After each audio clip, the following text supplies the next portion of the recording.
On behalf of the General Assembly, I have the honor to welcome the United Nations His Excellency Barack Obama, President of the United States of America, and to invite him to address the Assembly.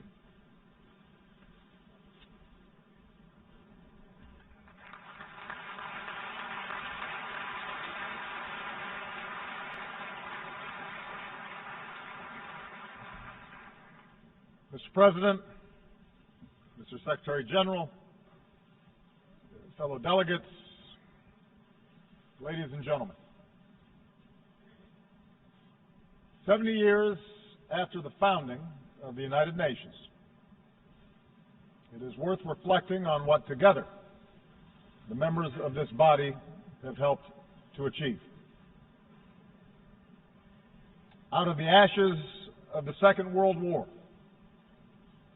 having witnessed the unthinkable power of the atomic age, the United States has worked with many nations in this assembly to prevent a third world war by forging alliances with old adversaries, by supporting the steady emergence of strong democracies accountable to their people instead of any foreign power,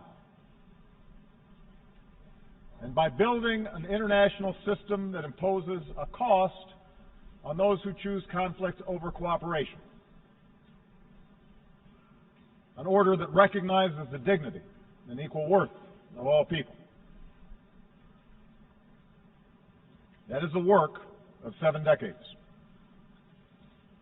That is the ideal that this body, at its best, has pursued. Of course, there have been too many times when, collectively, we have fallen short of these ideals. Over 7 decades, terrible conflicts have claimed untold victims. But we have pressed forward, slowly, steadily, to make a system of international rules and norms that are better and stronger and more consistent. It is this international order that is underwritten, unparalleled advances in human liberty and prosperity. It is this collective endeavor that's brought about diplomatic cooperation between the world's major powers and buttressed a global economy that has lifted more than 1 billion people from poverty. It is these international principles that have helped constrain bigger countries from imposing our will on smaller ones and advance the emergence of democracy and development and individual liberty on every continent. This progress is real. It can be documented in lives saved and agreements forged, in diseases conquered, and in mouths fed. And yet we come together today knowing that the march of human progress never travels in a straight line, that our work is far from complete, that dangerous currents risk pulling us back into a darker, more disordered world. Today we see the collapse of strong men and fragile states breeding conflict and driving innocent men, women, and children across borders on an epic scale. Brutal networks of terror have stepped into the vacuum. Technologies that empower individuals are now also exploited by those who spread disinformation or suppress dissent or radicalize our youth. Global capital flows have powered growth and investment, but also increased risk of contagion, weakened the bargaining power of workers, and accelerated inequality. How should we respond to these trends? There are those who argue that the ideals enshrined in the UN Charter are unachievable or out of date, a legacy of a post-war era not suited to our own. Effectively, they argued for a return to the rules that applied for most of human history and that predate this institution.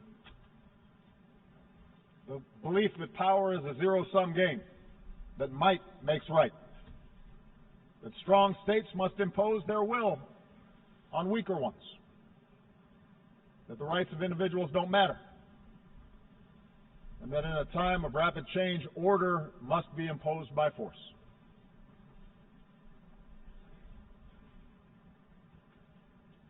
On this basis, we see some major powers assert themselves in ways that contravene international law.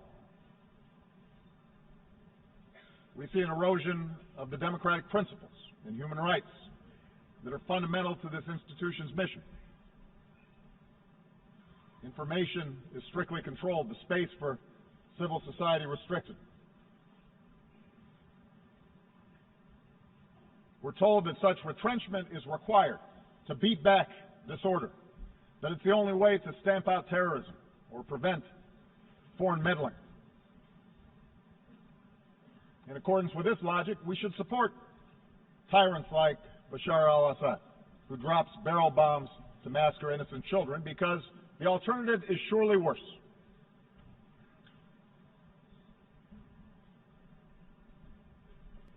The increasing skepticism of our international order can also be found in the most advanced democracies.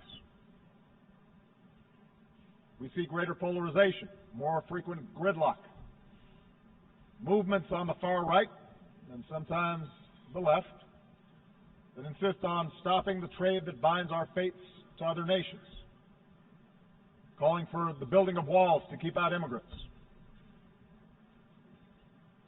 And most ominously, we see the fears of ordinary people being exploited through appeals to sectarianism, or tribalism, or racism, or anti-Semitism.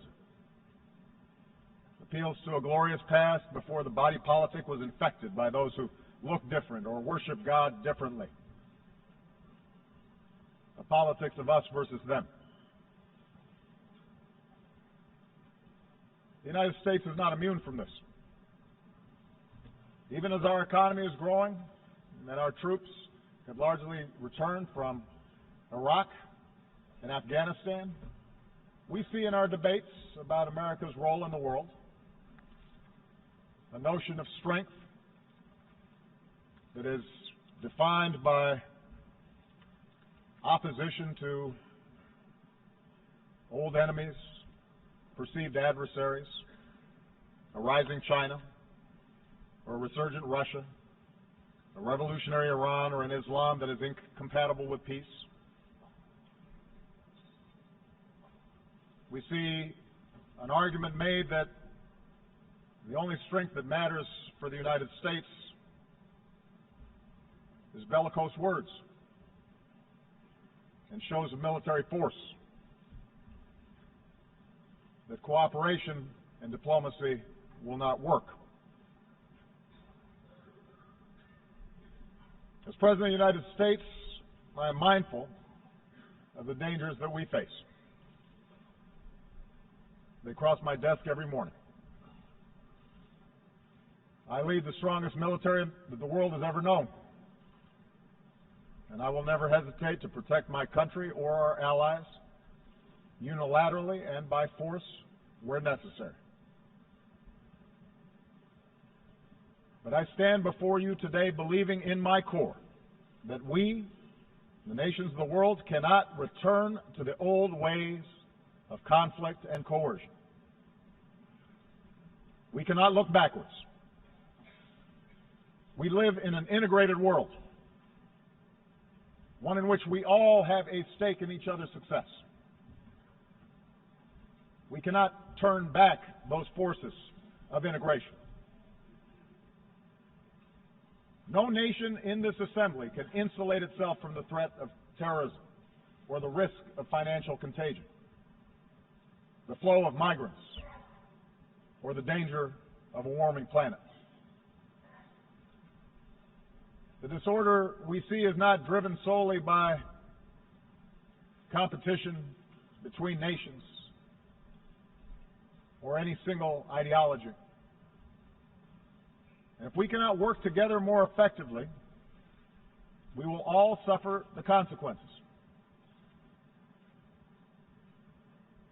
That is true for the United States as well. No matter how powerful our military, how strong our economy, we understand the United States cannot solve the world's problems alone. In Iraq, the United States learned the hard lesson that even hundreds of thousands of brave, effective troops, trillions of dollars from our treasury, cannot by itself impose stability on a foreign land. Unless we work with other nations under the mantle of international norms and principles and law that offer legitimacy to our efforts, we will not succeed.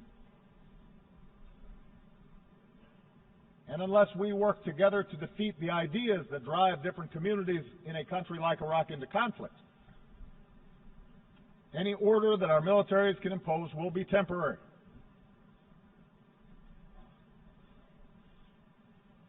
And just as force alone cannot impose order internationally, I believe in my core that repression cannot forge the social cohesion for nations to succeed. The history of the last 2 decades proves that in today's world, dictatorships are unstable. The strong men of today become the spark of revolution tomorrow. You can jail your opponents, but you can't imprison ideas. You can try to control access to information, but you cannot turn a lie into truth. It is not a conspiracy of U.S.-backed NGOs that expose corruption and raise the expectations of people around the globe. It's technology, social media, and the irreducible desire of people everywhere to make their own choices about how they are governed.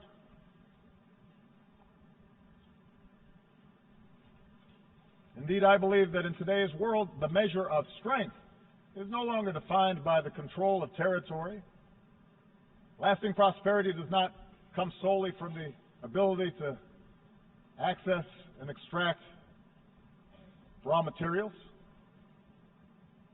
The strength of nations depends on the success of their people, their knowledge, their innovation, their imagination, their creativity, their drive, their opportunity, and that in turn depends on individual rights and good governance and personal security. Internal repression and foreign aggression are both symptoms of the failure to provide this foundation.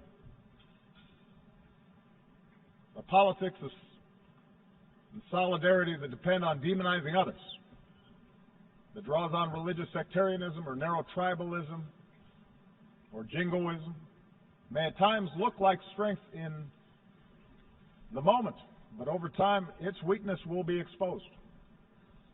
And history tells us that the dark forces unleashed by this type of politics surely makes all of us less secure. Our world has been there before. We gain nothing from going back.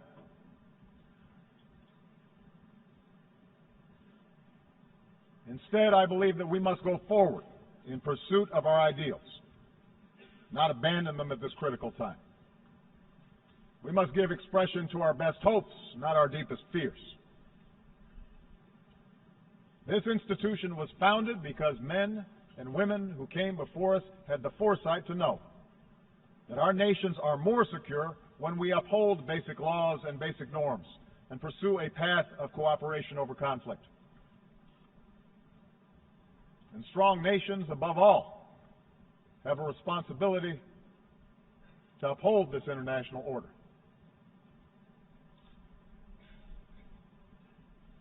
Let me give you a concrete example. After I took office, I made clear that one of the principal achievements of this body, the nuclear non-proliferation regime, was endangered by Iran's violation of the NPT. On that basis, the Security Council tightened sanctions on the Iranian government, and many nations joined us to enforce them. Together we showed that laws and agreements mean something. But we also understood that the goal of sanctions was not simply to punish Iran. Our objective was to test whether Iran could change course, accept constraints, and allow the world to verify that its nuclear program will be peaceful. For 2 years, the United States and our partners, including Russia, including China, stuck together in complex negotiations. The result is a lasting, comprehensive deal that prevents Iran from obtaining a nuclear weapon while allowing it to access peaceful energy. And if this deal is fully implemented, the prohibition on nuclear weapons is strengthened, a potential war is averted, our world is safer. That is the strength of the international system when it works the way it should. That same fidelity to international order guides our responses to other challenges around the world. Consider Russia's annexation of Crimea and further aggression in eastern Ukraine. America has few economic interests in Ukraine. We recognize the deep and complex history between Russia and Ukraine. But we cannot stand by when the sovereignty and territorial integrity of a nation is flagrantly violated. If that happens without consequence in Ukraine, it could happen to any nation gathered here today. That's the basis of the sanctions that the United States and our partners impose on Russia. It's not a desire to return to a Cold War. Now, within Russia, state-controlled media may describe these events as an example of a resurgent Russia. A view shared, by the way, by a number of U.S. politicians and commentators who have always been deeply skeptical of Russia and seem to be convinced a new Cold War is, in fact, upon us. And yet, look at the results. The Ukrainian people are more interested than ever in aligning with Europe instead of Russia. Sanctions have led to capital flight, a contracting economy, a fall in ruble, and the emigration of more educated Russians. Imagine if instead Russia had engaged in true diplomacy and worked with Ukraine and the international community to ensure its interests were protected. That would be better for Ukraine, but also better for Russia and better for the world, which is why we continue to press for this crisis to be resolved in a way that allows a sovereign and democratic Ukraine to determine its future and control its territory. Not because we want to isolate Russia, we don't, but because we want a strong Russia that's invested in working with us to strengthen the international system as a whole.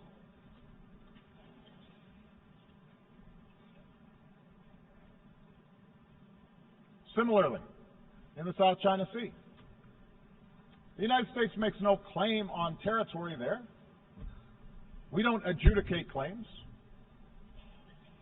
But like every nation gathered here, we have an interest in upholding the basic principles of freedom of navigation and the free flow of commerce, and in resolving disputes through international law, not the law of force.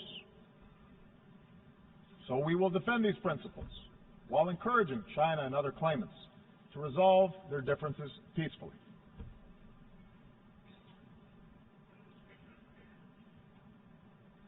I say this recognizing that diplomacy is hard,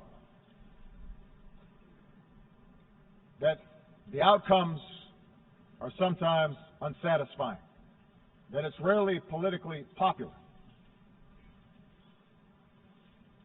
But I believe that leaders of large nations, in particular, have an obligation to take these risks, precisely because we are strong enough to protect our interests if and when diplomacy fails.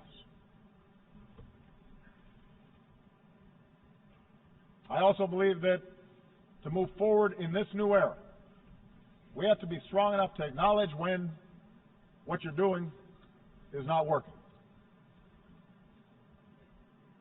For 50 years, the United States pursued a Cuba policy that failed to improve the lives of the Cuban people. We changed that. We continue to have differences with the Cuban government. We will continue to stand up for human rights, but we address these issues through diplomatic relations and increased commerce and people-to-people ties. As these contacts yield progress, I'm confident that our Congress will inevitably lift an embargo that should not be in place anymore.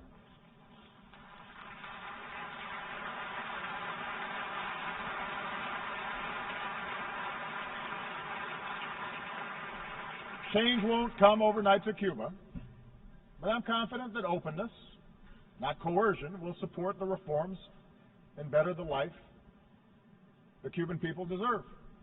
Just as I believe that Cuba will find its success if it pursues cooperation with other nations. Now, if it's in the interest of major powers to uphold international standards, it is even more true for the rest of the community of nations. Look around the world. From Singapore to Colombia to Senegal, the facts show that nations succeed when they pursue an inclusive peace and prosperity within their borders and work cooperatively with countries beyond their borders. That path is now available to a nation like Iran, which, as of this moment, continues to deploy violent proxies to advance its interests. These efforts may appear to give Iran leverage in disputes with neighbors, but they fuel sectarian conflict that endangers the entire region and isolates Iran from the promise of trade and commerce.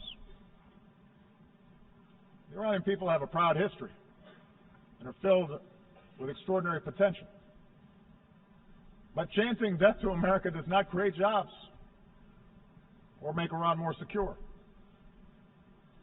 If Iran chooses a different path, that would be good for the security of the region, good for the Iranian people, and good for the world. Of course, around the globe, we will continue to be confronted with nations who reject these lessons of history, places where civil strife and border disputes and sectarian wars bring about terrorist enclaves and humanitarian disasters, where order has completely broken down. We must act, but we will be stronger when we act together. In such efforts, the United States will always do our part. We will do so mindful of the lessons of the past. Not just the lessons of Iraq, but also the example of Libya, where we joined an international coalition under a UN mandate to prevent a slaughter. Even as we helped the Libyan people bring an end to the reign of a tyrant, our coalition could have and should have done more to fill a vacuum left behind. We're grateful to the United Nations for its efforts to forge a unity government. We will help any legitimate Libyan government as it works to bring the country together. But we also have to recognize that we must work more effectively in the future as an international community to build capacity for states that are in distress before they collapse. That's why we should celebrate the fact that later today, the United States will join with more than 50 countries to enlist new capabilities: infantry, intelligence, helicopters, hospitals, and tens of thousands of troops to strengthen United Nations peacekeeping.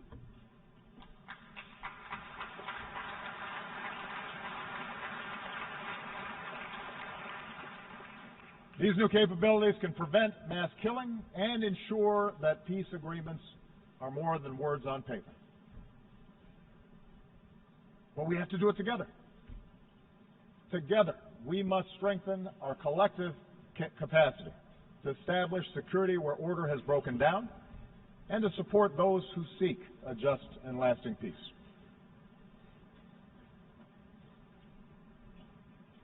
Nowhere is our commitment to international order more tested than in Syria.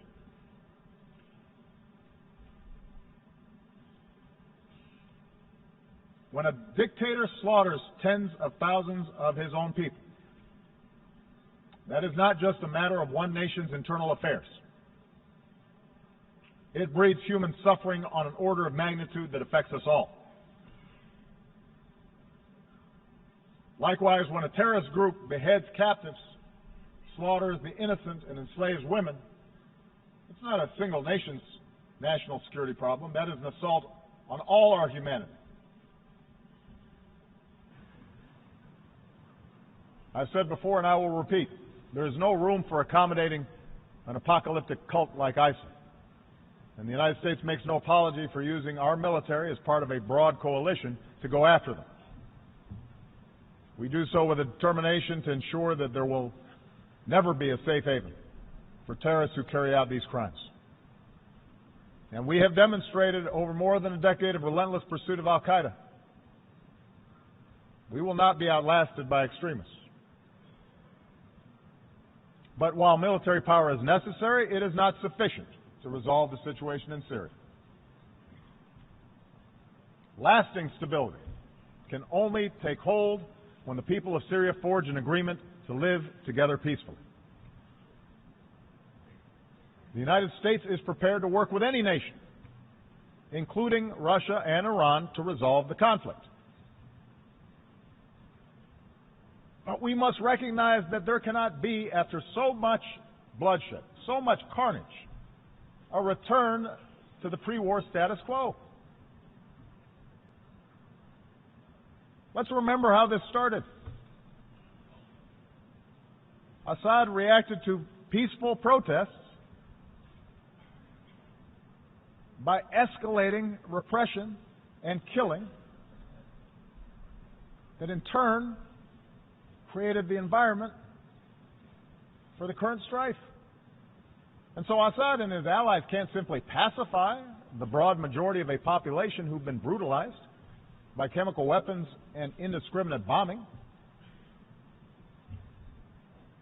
Yes, realism dictates that compromise will be required to end the fighting and ultimately stamp out ISIL. But realism also requires a managed transition away from Assad and to a new leader, and an inclusive government that recognizes there must be an end to this chaos so that the Syrian people can begin to rebuild.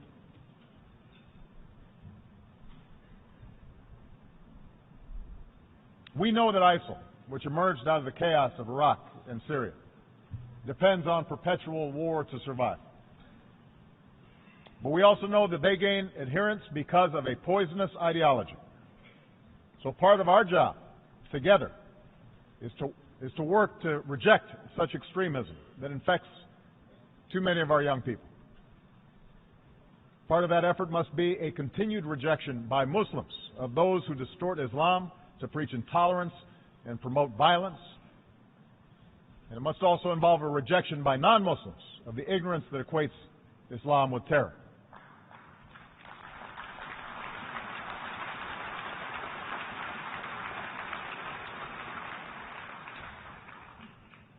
This work will take time.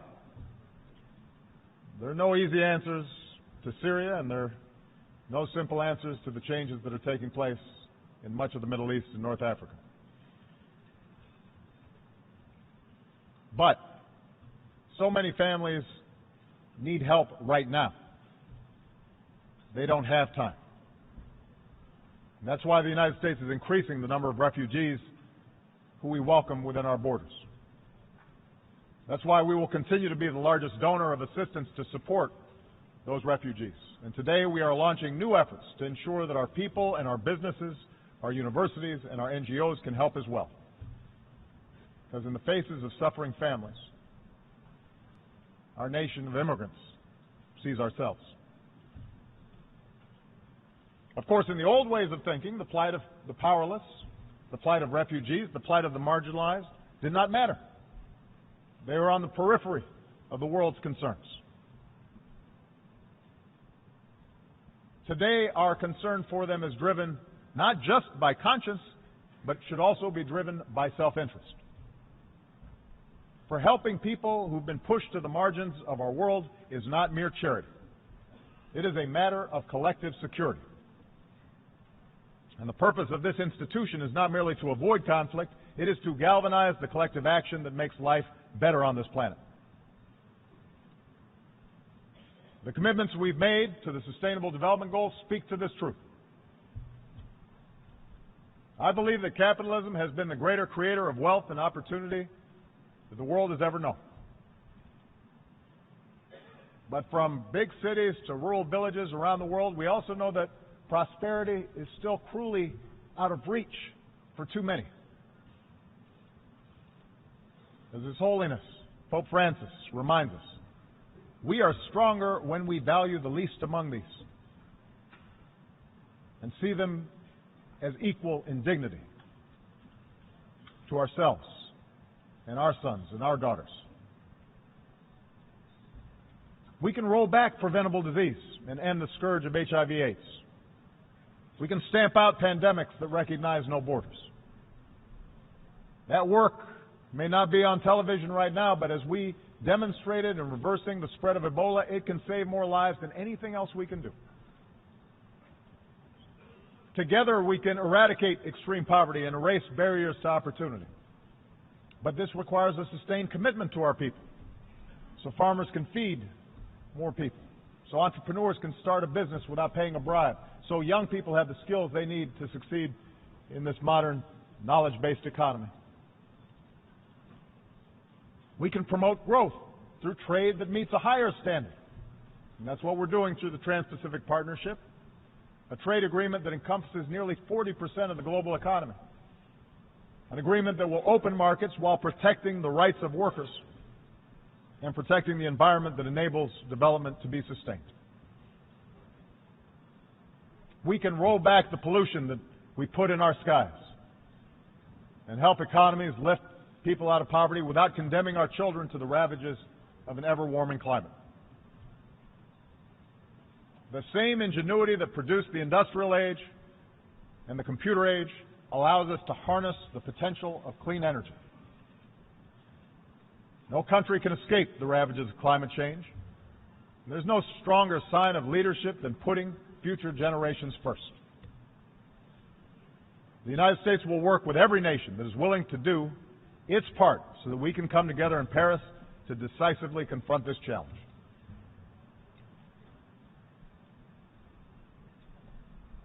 And finally, our vision for the future of this assembly,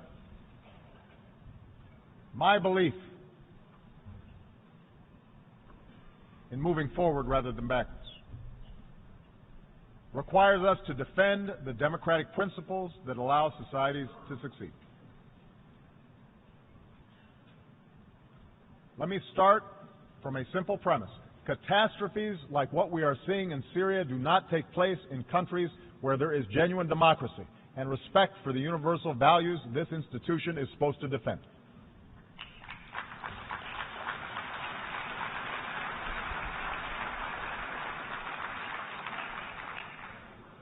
I recognize that democracy is going to take different forms in different parts of the world. The very idea of a people governing themselves depends upon government giving expression to their unique culture, their unique history, their unique experiences. But some universal truths are self-evident. No person wants to be imprisoned for peaceful worship. No woman should ever be abused with impunity, or a girl barred from going to school. The freedom to peacefully petition those in power without fear of arbitrary laws. These are not ideas of one country or one culture. They are fundamental to human progress. They are a cornerstone of this institution. I realize that in many parts of the world there's a different view. A belief that strong leadership must tolerate no dissent. I hear it not only from America's adversaries, but privately at least I also hear it from some of our friends. I disagree. I believe a government that suppresses peaceful dissent is not showing strength, it is showing weakness, and it is showing fear. History shows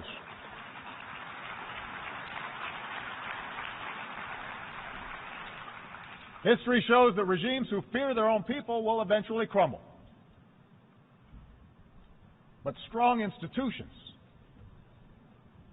built on the consent of the governed endure long after any one individual is gone. That's why our strongest leaders, from George Washington to Nelson Mandela, have elevated the importance of building strong democratic institutions over a thirst for perpetual power. Leaders who amend constitutions to stay in office only acknowledge that they failed to build a successful country for their people, because none of us last forever. It tells us that power is something they cling to for its own sake, rather than for the betterment of those they purport to serve. I understand democracy is frustrating. Democracy in the United States is certainly imperfect. At times it can be dysfunctional. But democracy, the constant struggle to extend rights to more of our people, to give more people a voice, is what allowed us to become the most powerful nation in the world.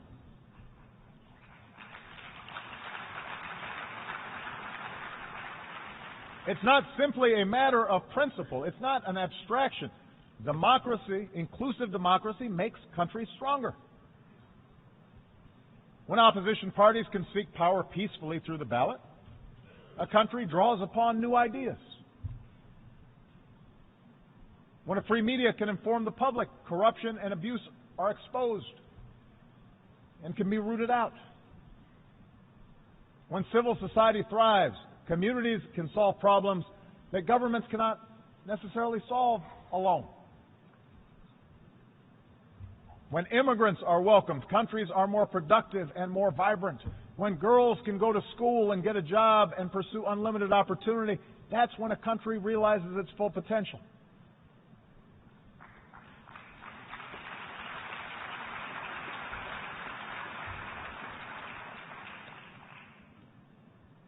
That is what I believe is America's greatest strength. Not everybody in America agrees with me. That's part of democracy. I believe that the fact that you can walk the streets of this city right now and pass churches and synagogues and temples and mosques where people worship freely, the fact that our nation of immigrants mirrors the diversity of the world, you can find everybody from everywhere here in New York City. The fact that in this country, everybody can contribute. Everybody can participate, no matter who they are or what they look like or who they love. That's what makes us strong. And I believe that what is true for America is true for virtually all mature democracies. And that is no accident. We can be proud of our nations without defining ourselves in opposition to some other group. We can be patriotic without demonizing someone else. We can cherish our own identities, our religion, our ethnicity, our traditions, without putting others down. Our systems are premised on the notion that absolute power will corrupt, but that people, ordinary people, are fundamentally good, that they value family and friendship, faith, and the dignity of hard work, and that with appropriate checks and balances, governments can reflect this goodness.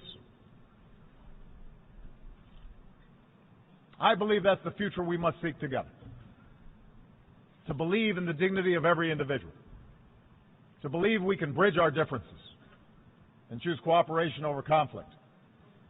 That is not weakness, that is strength.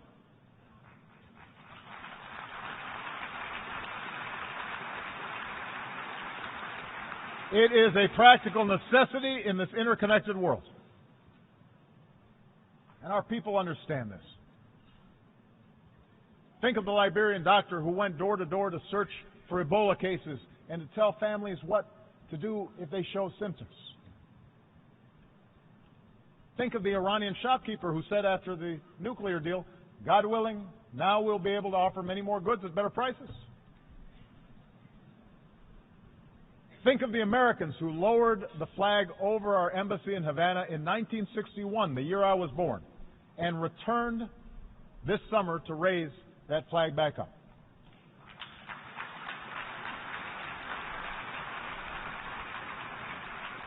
One of these men said of the Cuban people, we could do things for them and they could do things for us. We loved them. For 50 years, we ignored that fact. Think of the families leaving everything they've known behind, risking barren deserts and stormy waters just to find shelter, just to save their children. One Syrian refugee who was greeted in Hamburg with warm greetings and shelter said, we feel there are still some people who love other people. The people of our United Nations are not as different as they are told. They can be made to fear. They can be taught to hate. But they can also respond to hope. History is littered with the failure of false prophets and fallen empires who believe that might always makes right. And that will continue to be the case. You can count on that. But we are called upon to offer a different type of leadership. Leadership strong enough to recognize that nations share common interests and people share a common humanity. And yes, there are certain ideas and principles that are universal. That's what those who shaped the United Nations 70 years ago understood. Let us carry forward that faith into the future, for it is the only way we can assure that future will be brighter for my children and for yours. Thank you very much.